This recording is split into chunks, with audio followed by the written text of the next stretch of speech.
नमस्कार दोस्तों, good evening. Crescent education classes में आप सभी का स्वागत है। दोस्तों आज है भारतीय राज्य व्यवस्था का पार्ट 3 नागरिकता और मूल अधिकार पर आधारित। दोस्तों आज हम एमसीक्यू डिस्कस करेंगे। दोस्तों जिस तरह के प्रश्न हम आपको करवाते हैं इस तरह के प्रश्न ही दोस्तों पीसीएस परीक्षा में आते हैं। पुलिस, पटवारी, आरओ सभी परीक्षाओं के लिए महत्वपूर्ण है, लेकिन अगर आप पीसीएस के लिए प्रिपरेशन कर रहे हैं तो इस तरह के क्वेश्चन वहां पर आपको देखने को मिलेंगे। पीसीएस में ज्यादातर जो क्वेश्चन होते हैं वो फैक्चुअल होते हैं, कभी कभार एनालिटिक भी आते हैं। वैसे आईएएस की परीक्षा में ज्यादातर एनालिटिकल क्वेश्चन आते हैं, लेकिन पीसीएस में आपको फैक्ट्स बहुत अच्छे से याद रखने होते हैं। ठीक है, अब धीरे धीरे क्या हो रहा है कि लेवल भी बढ़ता चला जा रहा है। चाहे आप कोई भी परीक्षा दें, आप समूह गौ की परीक्षा ही दें, उसमें भी देखते हैं कि आप प्रश्नों का लेवल धीरे धीरे लगातार बढ़ रहा है, लेकिन फिर भी जो बेसिक है वो हमेशा कुंजी है। बेसिक के बिना आप हायर लेवल के क्वेश्चन सॉल्व नहीं कर सकते। तो पहले आप बेसिक जरूर पढ़ें, साथ ही साथ हम आपको इस तरह के क्वेश्चन भी करवाते हैं जिनके आने की संभावना रहती है। देखिए यहाँ पर जो भारतीय राज्य व्यवस्था के आपको क्वेश्चंस करवाए जा रहे हैं, बड़े स्मार्टली तरीके से आपको करवाए जा रहे हैं। देखना आरओ की परीक्षा में आपको कई सारे क्वेश्चंस यहाँ पर देखने को मिलेंगे। तो अगर आप इनमें से किसी भी एग्जाम की तैयारी कर रहे हैं, स्पेशली अगर आप उत्तराखंड में किसी भी एग्जाम की तैयारी कर रहे हैं, तो आप हमारे संग रोज शाम को जुड़ सकते हैं। रोज शाम को हम क्विज करवाते हैं। यहाँ पर आपको 20 से 30 एमसीक्यू आपको प्रोवाइड करवाते हैं। आज थोड़ा ज्यादा रहेंगे एमसीक्यू, क्योंकि नागरिकता और मूल अधिकार 2 चैप्टर हम एक साथ कवर करें। जल्दी इसको खत्म करने का प्रयास करेंगे। एक बार जितने लोग भी हमारे संग जुड़ गए हैं, एक बार वीडियो को लाइक कर दें और अपने दोस्तों के बीच में शेयर कर दें। जल्दी ही हम सेशन को शुरू करते हैं। तो चलिए दोस्तों, अब हम शुरू कर लेते हैं धीरे धीरे। फिर जो लोग जुड़ेंगे हमारे संग, हम फिर धीरे धीरे उनके आंसर को भी देखेंगे। वैसे आंसर को देखना आज तो पॉसिबल नहीं हो पाएगा, लेकिन जल्दी जल्दी आज आपको करवाएंगे, क्योंकि काफी सारे एमसीक्यू दोस्तों हमने आज डिस्कस करने हैं। ठीक है, देखिए प्रश्न संख्या 1 देखिए, संविधान का कौन सा भाग नागरिकता से संबंधित है? एक सिंपल सा प्रश्न, नागरिकता का क्वेश्चन है। संविधान के कौन से भाग में दोस्तों नागरिकता है? ठीक है, भाग 2, भाग 3, भाग 4 या फिर भाग 5? ठीक है, तो इसका राइट आंसर क्या है दोस्तों? इसका राइट आंसर है ए वाला, यानी कि भाग 2। भाग 2 नागरिकता का उल्लेख करता है। ठीक है, इसमें अनुच्छेद है 5 से लेकर 11। ठीक है, पहले तो आप ये याद करेंगे कि अनुच्छेद कितने हैं? 5 से लेकर 11 तक हमारे सिटीजनशिप का यहां पर उल्लेख किया गया है। ठीक है गया, तो भाग 2 और 5 से लेकर 11 दोस्तों हमारी नागरिकता का उल्लेख करता है। ठीक है, चलिए अगला प्रश्न देखेंगे। अगला प्रश्न देखो, भारतीय संविधान निम्न में से कौन सी नागरिकता प्रदान करता है? ठीक है, हमारा जो भारतीय संविधान है कौन सी नागरिकता देता है? क्या वो दोहरी नागरिकता देता है, एकल नागरिकता, या फिर उपरोक्त दोनों, या फिर उपरोक्त में से कोई नहीं? ध्यानपूर्वक जितने भी लोग हमारे संग जुड़े हैं इसका आंसर दीजिएगा। तो क्या इसका राइट आंसर है दोस्तों? इसका राइट आंसर है एकल नागरिकता। देखिए हमारा जो भारतीय संविधान है वो एकल नागरिकता यानी कि सिंगल सिटीजनशिप का प्रावधान करता है। ठीक है, ये हमने जो उपबंध लिया ये ब्रिटेन से लिया।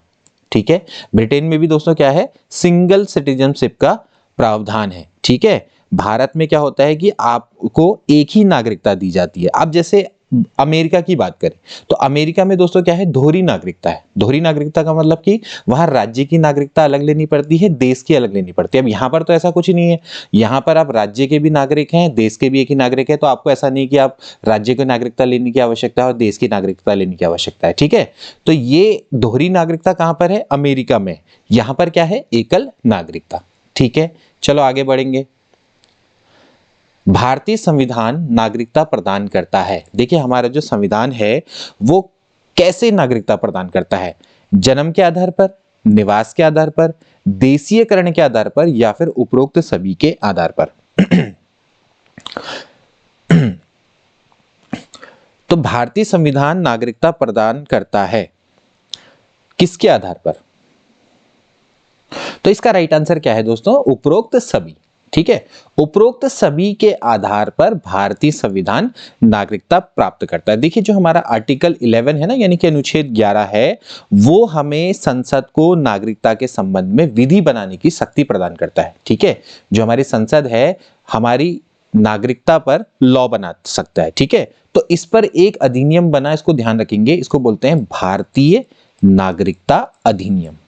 ठीक है, भारतीय नागरिकता अधिनियम। ठीक है, ये आप बिल्कुल याद करेंगे, ये है 1955। ठीक है, इसी के आधार पर, क्योंकि हमारी संसद को लॉ बनाने का अधिकार है, किस पर? नागरिकता पर। अनुच्छेद 11 वो उसको एक शक्ति प्रदान करता है और उसी के आधार पर भारतीय नागरिकता अधिनियम हमारी संसद के द्वारा बनाया गया 1955 में। ठीक है, फिर इसमें कई सारे संशोधन हुए। 1986 में संशोधन हुआ, 1992 में संशोधन हुआ, 2003 में संशोधन हुआ, 2005 में संशोधन हुआ, फिर 2015 में भी इसमें संशोधन किया गया। ठीक है, तो ये भारतीय नागरिकता अधिनियम ये कहता है कि भारतीय नागरिकता 5 प्रकार से दी जा सकती है। क्या दी जा सकती है? 5 प्रकार से दी जा सकती है। पहला होता है जन्म के आधार पर, दूसरा है निवास के आधार पर, तीसरा है देशीयकरण के आधार पर, अगला है पंजीकरण के आधार पर। ठीक है, पंजीकरण के आधार पर, और पांचवी है विदेशी भूमि अधिग्रहण के आधार पर। ठीक है, विदेशी भूमि के अधिग्रहण के आधार पर। तो ध्यान रखिएगा 5 तरह से, जन्म के आधार पर, निवास के आधार पर, देशीयकरण के आधार पर, पंजीकरण के आधार पर, विदेशी भूमि के अधिग्रहण के आधार पर नागरिकता प्रदान की जा सकती है। भारतीय नागरिकता अधिनियम 1955 काफी इंपॉर्टेंट है। ठीक है, अभी काफी चर्चा में भी रहा था, तो इसको आप ध्यान में रखेंगे। ठीक है, अगला देखो प्रश्न, किस देश में दोहरी नागरिकता का सिद्धांत स्वीकार किया गया? तो अभी मैंने आपको बताया था दोस्तों, क्या है? यूएसए में। ठीक है, यूएसए में क्या है? आपका दोहरी नागरिकता का सिद्धांत वहां पर स्वीकार किया गया है। ठीक है, चलिए, तो वहां पर मैंने आपको पहले बताया, वहां पर क्या होता है? केंद्र और प्रांत दोनों की अलग अलग नागरिकता प्रदान की गई है वहां के नागरिकों को। ठीक है, अगला देखिए, निम्न में से किस स्थिति में किसी भारतीय नागरिक की नागरिकता समाप्त हो सकती है? एक बहुत अच्छा प्रश्न। परित्याग करने पर, पर्यावसन करने पर, वंचित किए जाने पर, या फिर उपरोक्त सभी। ठीक, तो भाई भारत की जो नागरिकता है वो तीनों प्रकार से दोस्तों समाप्त की जा सकती है। ठीक है, परित्याग का मतलब क्या है? कि भाई आपने छोड़ दी नागरिकता। ठीक है, तो यानी कि आपने क्या किया? एक इसको बोलते हैं पर्यावसन बोलते हैं। ठीक है, पर्यावसन द्वारा, पर्यावसन का मतलब क्या है? कि आपने क्या किया? किसी और देश की नागरिकता ग्रहण कर ली। ठीक है, अगर आपने किसी और देश की नागरिकता ग्रहण कर ली तो फिर आप यहाँ के नागरिक नहीं कहलाएंगे, तो ऐसे नागरिकता समाप्त हो जाती है। एक होता है परित्याग करने पर, कि आपने नागरिकता स्वयं छोड़ दी देश की। ठीक है, और तीसरा तरीका होता है कि भारत सरकार आपको क्या कर सकती है? नागरिकता से वंचित कर सकती है। ठीक हो गया, तो 3 प्रकार आप समझ गए। पहला तो क्या है कि आप परित्याग कर दो नागरिकता का, दूसरा तरीका है कि आपने किसी और देश की नागरिकता ले ली। ठीक है, और तीसरा तरीका क्या हो सकता है? कि भारत सरकार आपको क्या कर दे? स्वयं वंचित कर दे नागरिकता से। ठीक हो गया, तो चलिए आगे बढ़ते हैं। अगला प्रश्न देखो, संविधान के 26 नवंबर 1949 को अंगीकृत किए जाने के साथ संविधान के कौन से प्रावधान तुरंत लागू कर दिए गए? देखिए ध्यानपूर्वक, हुआ क्या था? 26 नवंबर 1949 को हमारे संविधान को अंगीकृत किया गया था, आत्मार्पित किया गया था, है ना? तो और इसके अलावा इनेक्टेड किया गया था। ठीक है, अब हुआ क्या कि 26 नवंबर 1949 को तुरंत तो लागू नहीं किया गया, इसको किया गया 26 जनवरी 1950 को लागू किया गया, लेकिन कुछ प्रावधान उसी समय पर तुरंत लागू कर दिए गए थे। ये मैंने आपको पिछली वीडियो में बताया भी था। ठीक है, तो नागरिकता का प्रावधान, चुनाव संबंधी प्रावधान, अंतरिम संसद संबंधी प्रावधान, या फिर उपरोक्त सभी प्रावधान। तो एक्चुअली इसका राइट आंसर क्या है दोस्तों? कि उपरोक्त सभी प्रावधान को तुरंत लागू कर दिया गया था। नागरिकता का प्रावधान, जैसे कि हमने पहले बोला कि भैया उस समय पर नागरिकता सिटीजनशिप वेरी वेरी इंपॉर्टेंट, ठीक है, उस समय पर थी, तो नागरिकता के प्रावधान को तुरंत लागू कर दिया गया। जैसे ही हमारे संविधान को अंगीकृत किया गया 26 नवंबर 1949, जिस दिन हमारा संविधान बनकर तैयार किया गया, ठीक है, अंगीकृत किया गया, इसको अधिनियमित किया गया, आत्मार्पित किया गया। ठीक है, तो उसी दिन क्या हुआ कि भाई नागरिकता का प्रावधान है, चुनाव संबंधी प्रावधान है, ठीक है, और इसके अलावा जो हमारे जो अंतरिम संसद संबंधी प्रावधान है वो तुरंत उपबंधों को लागू समय पर कर दिया गया। और फिर बाकी जो शेष उपबंध है वो कब लागू हुए? 26 जनवरी 1950 को। ठीक है, ये बिल्कुल ध्यान रखने वाली बात है और बहुत इंपॉर्टेंट है ये क्वेश्चन। ठीक है, अगला देखो, अब आ गए मूल अधिकार से रिलेटेड क्वेश्चन। ठीक है, भारतीय संविधान के किस भाग में नागरिकों के मौलिक अधिकार का उल्लेख किया गया है?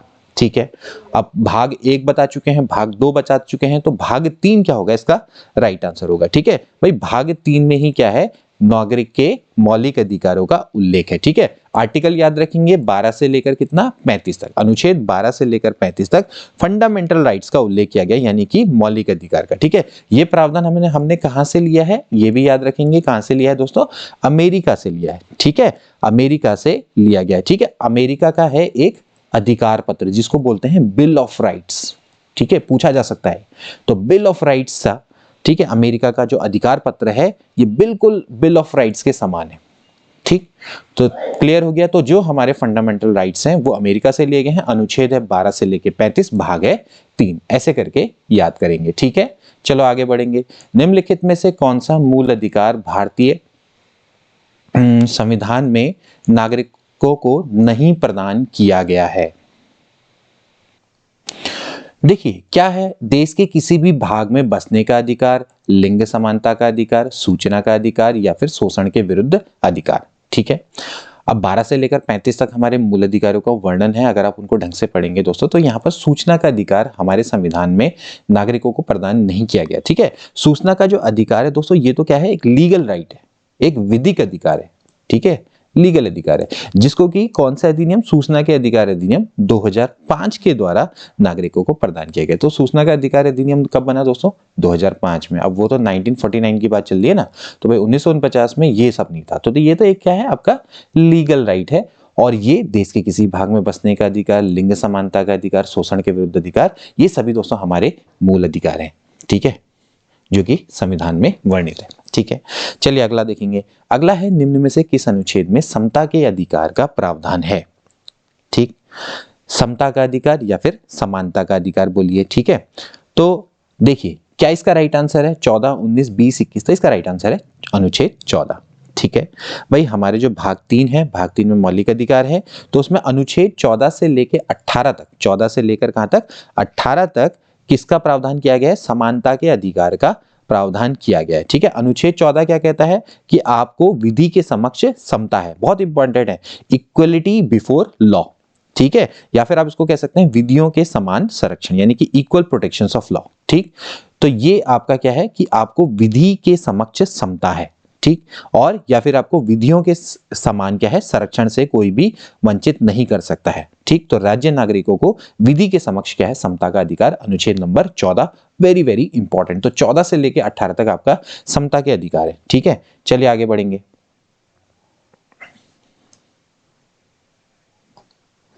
भारतीय संविधान का कौन सा अनुच्छेद अस्पृश्यता का उन्मूलन करता है? ठीक है, अस्पृश्यता का उन्मूलन। ठीक है, अस्पृश्यता मतलब अनटचेबिलिटी, यानी कि अबोलिशन ऑफ अनटचेबिलिटी। ठीक, तो भारतीय संविधान का कौन सा अनुच्छेद है? कौन सा अनुच्छेद है दोस्तों? अनुच्छेद नंबर 17, बड़ा इंपॉर्टेंट। ठीक, बहुत सारे प्रश्न इससे आते हैं। भारतीय संविधान के अनुच्छेद 17 में क्या किया गया दोस्तों? अस्पृश्यता के उन्मूलन का प्रावधान किया गया है। ठीक है, तो यहां पर अनुच्छेद number 17 is very very important. ठीक है, चलिए आगे बढ़ेंगे।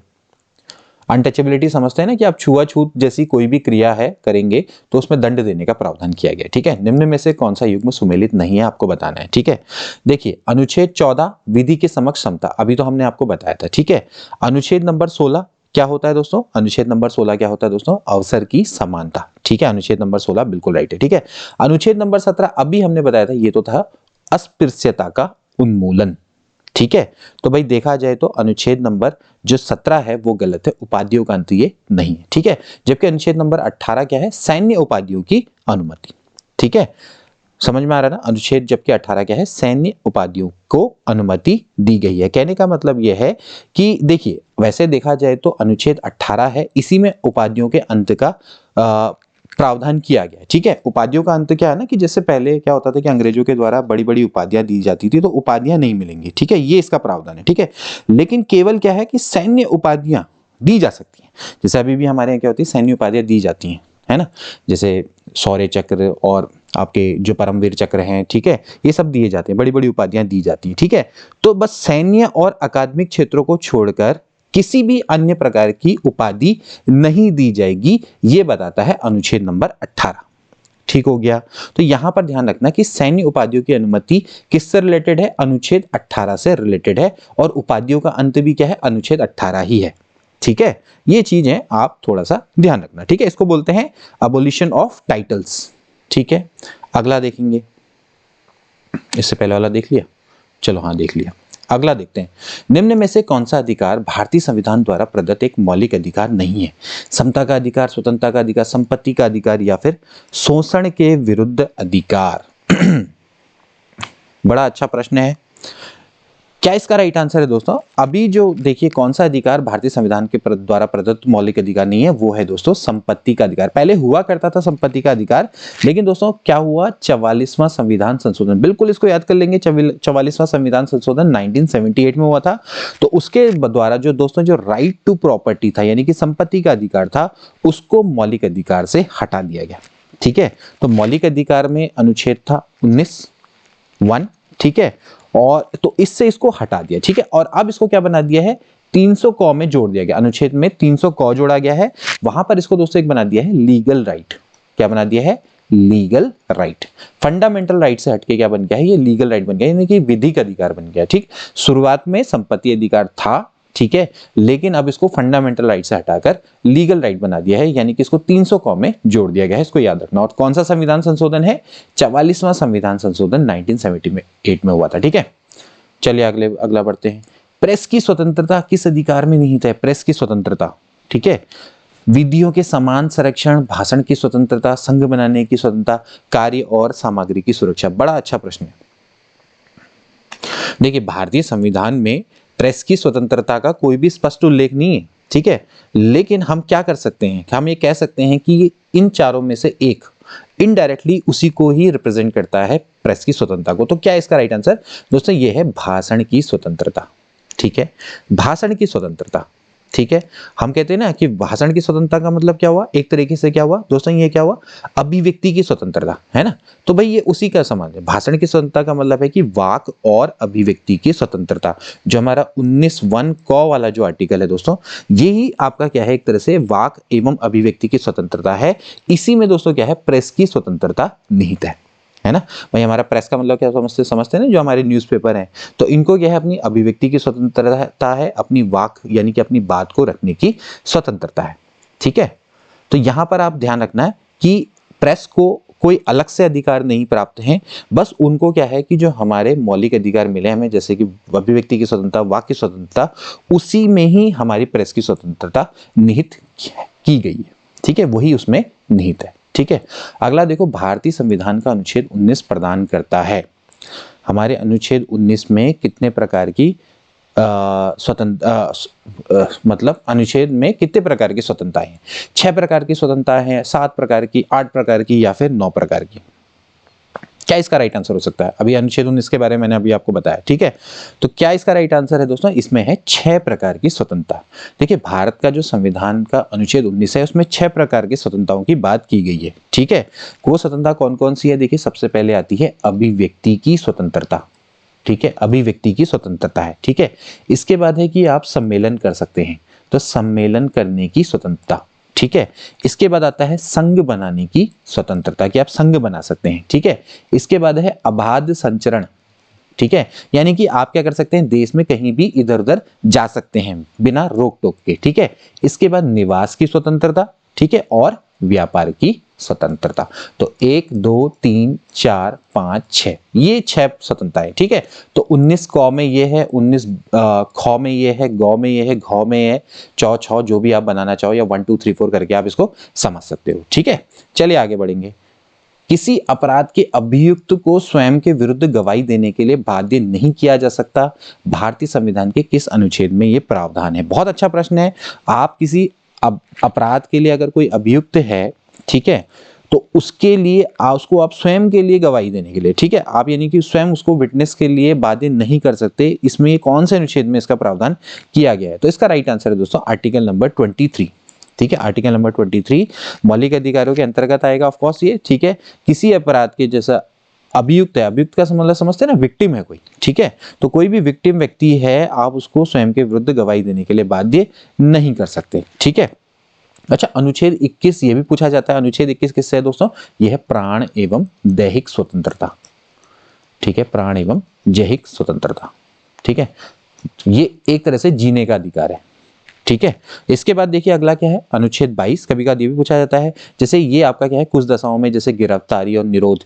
ठीक है, मतलब कोई गिरफ्तारी निरोध है, तो उसमें उससे आपका क्या है, संरक्षण का प्रावधान इसमें किया गया है। कुछ मतलब कोई आपके कुछ पर्टिकुलर केसेस होंगे जिसमें गिरफ्तारी हो सकती है। ठीक है, तो उससे आपको क्या है, संरक्षण ये प्रदान करता है अनुच्छेद नंबर 22। ठीक है, अगला देखिए, भारतीय संविधान के अनुसार जीवन का अधिकार है एक। भाई जीवन का अधिकार क्या है दोस्तों, अभी मैंने आपको बताया, ये आपका क्या है दोस्तों, एक मौलिक अधिकार है। ठीक है, मौलिक अधिकार है, कौन सा है, अभी मैंने आपको बताया था आर्टिकल नंबर 21। ठीक है, जिसको कि क्या बोलते हैं दोस्तों, एक प्राण एवं दैहिक स्वतंत्रता का अधिकार बोलते हैं। तो ये आपका एक फंडामेंटल राइट है। ठीक है, चलिए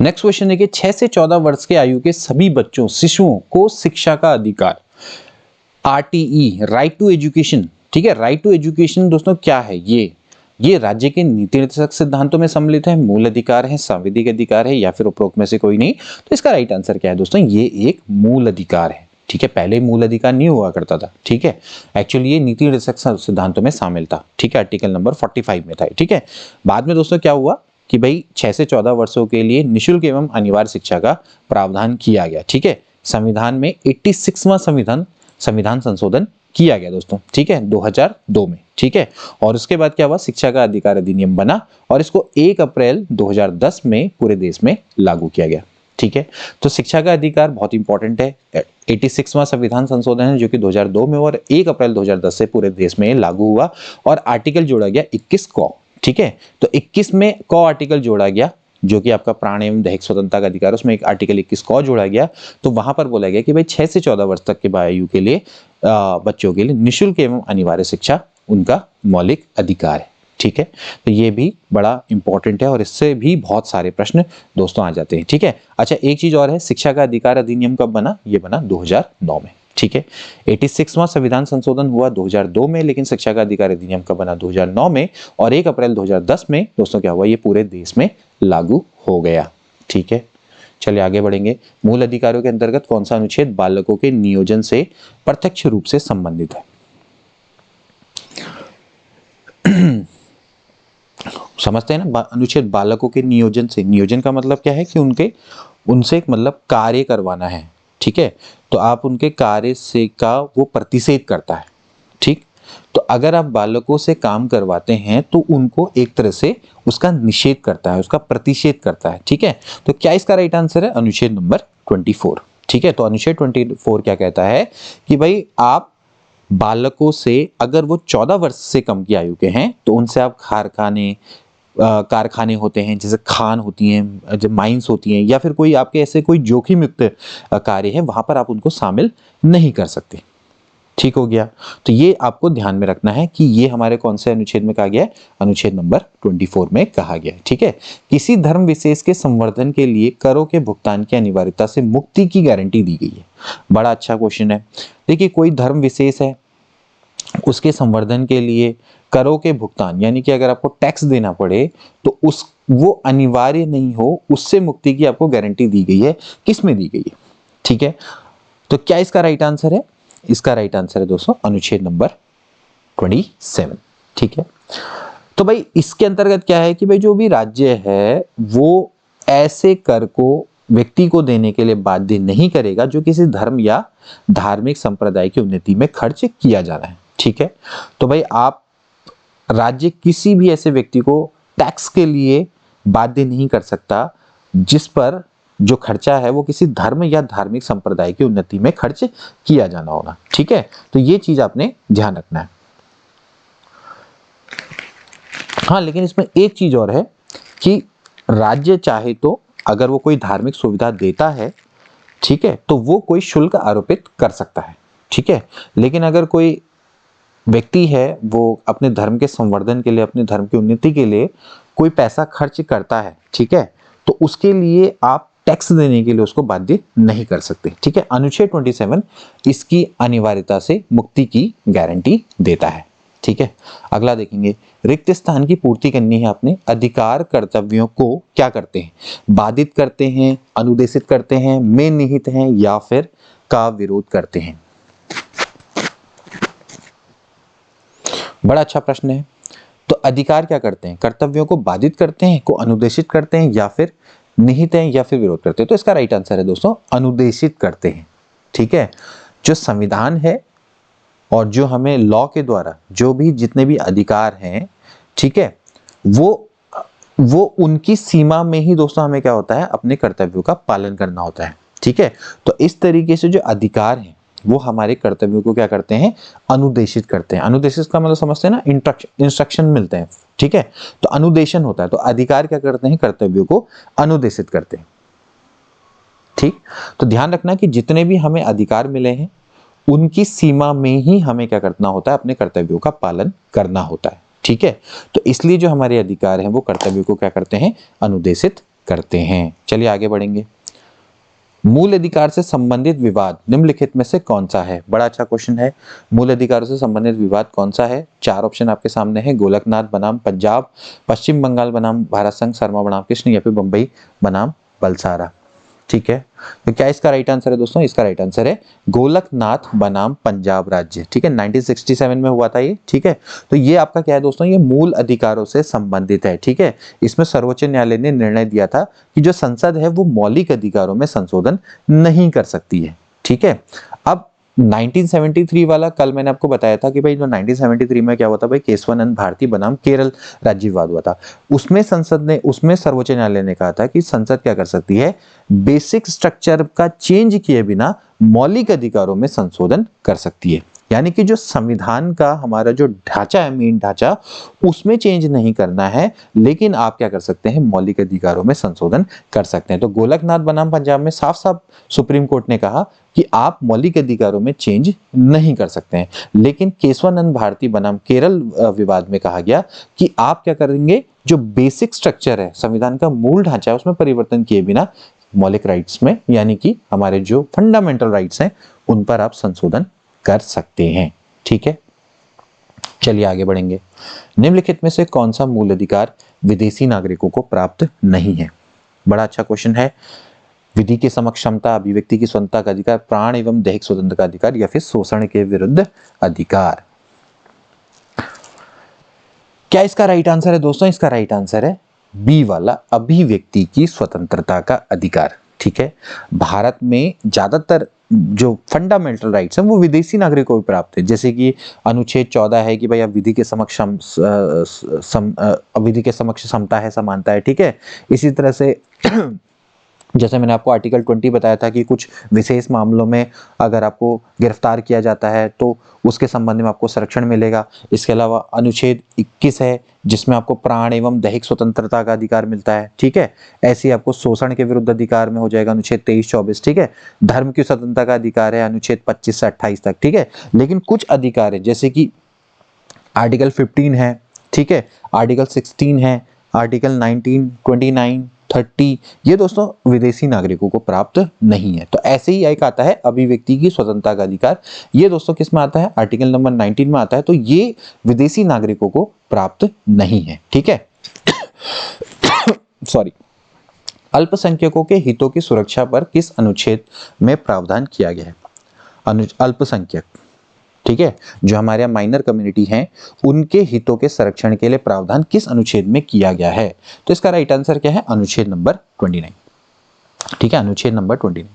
तो अनुच्छेद नंबर 29 क्या कहता है कि भारत के राज्य क्षेत्र में या उसके किसी भाग के निवासी या नागरिक क्या कर सकते हैं, अपनी भाषा, लिपि या अपनी संस्कृति को बनाए रख सकते हैं, इसका उनको अधिकार है। ठीक है, तो ये हमारे अल्पसंख्यकों के हितों के संरक्षण के लिए अनुच्छेद बनाया गया है, अनुच्छेद नंबर 29। ठीक है, अगला देखो, बंधुआ मजदूर उन्मूलन अधिनियम संसद में किस वर्ष पारित किया गया? एक सेकंड, मैं शायद एक क्वेश्चन मिस करके गया, नहीं, चलिए कोई बात नहीं। बंधुआ मजदूर उन्मूलन अधिनियम संसद में किस वर्ष पारित किया गया? क्या इसका राइट आंसर है दोस्तों? इसका राइट आंसर है 1976 में। ठीक है, 1976 में दोस्तों क्या है कि आपका बंधुआ मजदूर उन्मूलन अधिनियम संसद में पारित किया गया था। बड़ा इंपॉर्टेंट है 1976। देखिए, हमारा जो संविधान का आर्टिकल नंबर 23 है दोस्तों, ये मानव के दुर्व्यापार एवं बलात्श्रम का प्रतिषेध करता है। बलात्श्रम समझते हैं ना, कि आप बलपूर्वक किसी आदमी से काम करवाते हैं, उसका एक तरह से व्यापार करते हैं, दुर्व्यापार करते हैं। ठीक है, उसका प्रतिषेध करता है, जिसको कि हम बोलते हैं बंधुआ मजदूरी उन्मूलन अधिनियम। ठीक है, तो जो बंधुआ मजदूरी उन्मूलन अधिनियम है तो उसे 1976 के द्वारा लागू किया गया था। ठीक है, इस कानून के अंतर्गत है कि भाई आप किसी को बिना भुगतान किए मजदूरी नहीं करवा सकते, तो उसको गैर कानूनी घोषित किया गया है। ठीक है, इसके लिए आपको क्या है, दंड का भी प्रावधान किया गया है। ठीक है, तो समझना है ना कि बंधुआ मजदूरी उन्मूलन अधिनियम क्या है। ठीक, तो आर्टिकल नंबर 23 एम्पावर्ड करता है संसद को कि आप इस पर लॉ बना सकते हैं। ठीक है, अगला प्रश्न देखिए, मंडल आयोग द्वारा अपनी रिपोर्ट किस वर्ष प्रस्तुत की गई? मंडल आयोग 1990, 1983, 1980, 1977। तो मंडल आयोग द्वारा अपनी रिपोर्ट किस वर्ष प्रस्तुत की गई आपको बताना है दोस्तों। इसका राइट आंसर है 1980 में। ठीक है, मंडल आयोग क्या है, देखिए जो हमारे सामाजिक और शैक्षणिक रूप से पिछड़े वर्ग की स्थिति को जानने के लिए दोस्तों क्या हुआ था कि 20 दिसंबर 1978 को उस समय के प्रधानमंत्री थे मोरारजी देसाई। ठीक है, मोरारजी देसाई, इनकी सरकार ने क्या किया था कि बिहार के पूर्व मुख्यमंत्री थे वीपी मंडल। ठीक है, वीपी मंडल, तो इनकी अध्यक्षता में दोस्तों एक पिछड़ा वर्ग आयोग का गठन किया था। पिछड़ा वर्ग आयोग, ठीक है, पिछड़ा वर्ग आयोग का इन्होंने गठन किया था और इस आयोग ने अपनी रिपोर्ट दी थी 22 दिसंबर 1980 को, जिसको कि क्या बोलते हैं, मंडल रिपोर्ट। और इसी मंडल रिपोर्ट ने दोस्तों जो ओबीसी हैं उनके लिए 27% आरक्षण का प्रावधान किया था, यानी कि सिफारिश दी थी कि ओबीसी को 27% आरक्षण मिलना चाहिए। तो क्लियर हो गया। तो मंडल आयोग क्या है, मंडल आयोग क्या है दोस्तों कि जो पिछड़ा वर्ग है उनको आरक्षण देने के लिए वीपी मंडल के द्वारा क्या दी गई थी, रिपोर्ट दी गई थी। और ये कब हुआ था मंडल आयोग का गठन, 20 दिसंबर 1978 को। मोरारजी देसाई थे, तो इन्होंने देखा कि भाई जो हमारे अल्पसंख्यक हैं उनकी सामाजिक और शैक्षणिक स्थिति को जानने के लिए बिहार के पूर्व मुख्यमंत्री थे वीपी मंडल, इनकी अध्यक्षता में एक पिछड़ा वर्ग आयोग का गठन किया। और इस आयोग ने जब अपनी रिपोर्ट दी तो वो दी थी 12 दिसंबर 1980 को, जिसको कि मंडल रिपोर्ट बोलते हैं। और इन्होंने ओबीसी के लिए 27% आरक्षण का सुझाव दिया था। चलिए आगे बढ़ेंगे, जल्दी जल्दी करेंगे। अब भारत के संविधान के किस अनुच्छेद के अंतर्गत सशस्त्र बलों के सदस्यों के मौलिक अधिकार को विशेष रूप से प्रतिबंधित किया जा सकता है? बहुत अच्छा प्रश्न है। देखिए जो हमारे सशस्त्र बल हैं, मतलब सशस्त्र बलों के सदस्य हैं, उनके मौलिक अधिकार को प्रतिबंधित किया जा सकता है। ठीक है, और संसद को ये आर्टिकल 33 ये विशेष रूप से अधिकार प्रदान करता है। ठीक है, क्योंकि जैसे सशस्त्र बलों में या खुफिया एजेंसी है, ठीक है, तो हमारी जैसे लोक व्यवस्था है उसको बनाए रखने के लिए मूल अधिकारों को थोड़ा सा रिस्ट्रिक्टेड किया गया, इनके सीमित रखा जा सकता है। ठीक है, तो ध्यान रखना कि अनुच्छेद 33 क्या है, संसद को शक्ति प्रदान करता है कि वो सशस्त्र बल है, खुफिया एजेंसी है, ठीक है, लोक व्यवस्था को बनाए रखने के लिए सुरक्षा बलों के मूल अधिकार को क्या कर सकता है, सीमित करके लॉ बना सकता है। आर्टिकल 33 से उनको लिमिटेड कर सकता है। ठीक है, अगला देखिए, मौलिक अधिकार निलंबित किए जा सकते हैं। किसके द्वारा मौलिक अधिकार निलंबित किए जा सकते हैं? ठीक है, किसके द्वारा किए जा सकते हैं दोस्तों? राष्ट्रपति के द्वारा मौलिक अधिकारों का निलंबन भी किया जा सकता है। ठीक है, देखिए मूल अधिकार का निलंबन दो तरीके से हो सकता है। एक तो होता है आपातकाल के दौरान। ठीक है, कैसे होता है? Article number 358। ठीक है, जैसे युद्ध हो जाए या बाहर से आक्रमण हो जाए, ठीक है, तो उस समय पर क्या होता है, अनुच्छेद द्वारा जो आर्टिकल 19 है तो वो स्वतः ही निलंबित हो जाता है। ठीक है, यानी कि आर्टिकल 19 आप समझते हैं अभिव्यक्ति की स्वतंत्रता का अधिकार, निजता का अधिकार, ठीक है, ये सब दोस्तों अपने आप ही क्या हो जाते हैं, हनन हो जाते हैं। ठीक है, तो 358। ठीक है, इसके बाद दोस्तों दूसरा है वो है 359 में क्या है कि राष्ट्रपति को अधिकार प्रदान किया जाता है कि वो आपातकाल के समय पे अनुच्छेद 20 और 21 इसको छोड़कर अन्य किसी भी मूल अधिकार के प्रवर्तन को निलंबित कर सकता है। ठीक है, तो 20 और 21 है, 20 और 21 आपके क्या हो सकते हैं, कभी भी निलंबित नहीं हो सकते। 21 तो बहुत इंपॉर्टेंट है, प्राण एवं दैहिक स्वतंत्रता का अधिकार। तो ये जो दो अधिकार हैं 20 और 21 ये निलंबित नहीं हो सकते, बाकी सारे क्या हो जाएंगे, निलंबित हो जाएंगे। 358 में आपका क्या हो जाएगा कि जो 19 वाला आर्टिकल है वो आपका दोस्तों क्या हो जाएगा, निलंबित हो जाएगा। ठीक है, तो ये आपातकाल के दौरान राष्ट्रपति के द्वारा निलंबित किए जाने वाले दो इंपॉर्टेंट आप कह सकते हैं अनुच्छेद के अनुसार आप निलंबन कर सकते हैं राष्ट्रपति। ठीक है, चलिए आगे बढ़ेंगे। निम्नलिखित में से किस संविधान के द्वारा मौलिक अधिकारों के संरक्षण की शक्ति प्रदान की गई? किसको दी गई है संविधान के द्वारा मौलिक अधिकारों के संरक्षण? ठीक है। तो किसको दिया गया दोस्तों, ये दिया गया सर्वोच्च न्यायालय एवं उच्च न्यायालय को। ठीक है, इसके लिए आर्टिकल है 32। आर्टिकल 32 को क्या बोलते हैं दोस्तों, संवैधानिक उपचारों का अधिकार बोलते हैं। ठीक है, तो भाई जितने आर्टिकल जो 32 है, इसके द्वारा दोस्तों जितने भी हमारे मौलिक अधिकार है, इनके संरक्षण की शक्ति सुप्रीम कोर्ट को प्राप्त की दी गई है। ठीक है, इसके अलावा दोस्तों जो अनुच्छेद 226 है, इसके द्वारा क्या गया है, उच्च न्यायालयों को भी मूल अधिकारों के उल्लंघन के में मतलब अधिकारिता दी गई है। ठीक है, तो ध्यान रखना कि इस केस में क्या होता है कि जो न्यायालय है, उच्चतम न्यायालय है और आपका जो उच्चतम न्यायालय आपका सुप्रीम कोर्ट हो गया और उच्च न्यायालय है, तो इसमें क्या हो सकता है दोस्तों, 5 प्रकार की रिट एक्चुअली जारी करते हैं, जिसको कि क्या क्या बोलते हैं, बंदी प्रत्यक्षीकरण। ठीक है, इनको लिख लेना, बंदी प्रत्यक्षीकरण, परमादेश, ठीक है, इसके बाद होता है प्रतिषेध, इसके अलावा होता है अधिकार परीक्षा, ठीक है, अधिकार परीक्षा और उत्प्रेषण रिट। ठीक हो गया, तो आप समझ लीजिए कि जो संवैधानिक उपचारों का अधिकार है वो है 32। ठीक है, इसी को ही दोस्तों क्या हुआ है कि इसी को कभी कभी ये पूछा जाता है कि बाबा जो भीमराव अंबेडकर है, उसने संविधान का हृदय या आत्मा किसको बोला गया, तो उन्होंने आर्टिकल नंबर 32 को ही भारत के संविधान का हृदय आत्मा बोला है। क्यों? क्योंकि संवैधानिक उपचारों का अधिकार यहाँ पर दिया गया। अरे भाई आपको इतने सारे इन्होंने अधिकार तो दे दिए, लेकिन इन अधिकारों का हनन होगा तो इनको कौन देखेगा, इनका संरक्षण कौन करेगा? आर्टिकल 32 के तहत कौन देखेगा? सुप्रीम कोर्ट देखेगा। ठीक है, आर्टिकल 26 के तहत पे कौन देखेगा? उच्च न्यायालय। ठीक है, तो ध्यान रखना कि ये बड़ा इंपॉर्टेंट है। ठीक, तो मौलिक अधिकारों के संरक्षण की शक्ति है दोस्तों किसको प्राप्त है? सुप्रीम कोर्ट को प्राप्त है। और भीमराव अंबेडकर ने इस अनुच्छेद को क्या बोला है? भारतीय संविधान की हृदय आत्मा बोला है। ठीक है, और देखिए उच्चतम न्यायालय को मैंने पहले ही बोला कि जो रिट है, मतलब कि जो अधिकारिता है उच्चतम न्यायालय की, तो वो क्या होती है? मूल अधिकारों के उल्लंघन के मामलों तक ही सीमित होती है। ठीक है, और देखिए जबकि उच्च न्यायालय क्या होते हैं, वो आपके मूल अधिकारों के उल्लंघन के साथ साथ अन्य विषय पर भी क्या कर सकते हैं? रिट जारी कर सकते हैं। और मैंने पहले ही आपको बोला है कि जो 5 प्रकार के रिट हैं उनको अपने ध्यान में रखना है। ठीक है, इसके बाद देख लीजिए निम्नलिखित में से कौन से रिट व्यक्तिगत स्वतंत्रता का बुलवर्क है? व्यक्तिगत स्वतंत्रता का बुलवर्क किसको बोलते हैं? बड़ा अच्छा प्रश्न है। इसका राइट आंसर क्या है दोस्तों? बंदी प्रत्यक्षीकरण। ठीक है, बंदी प्रत्यक्षीकरण का मतलब क्या होता है कि व्यक्ति को आप सामने प्रेजेंट करो, सशरीर उसको प्रस्तुत करो।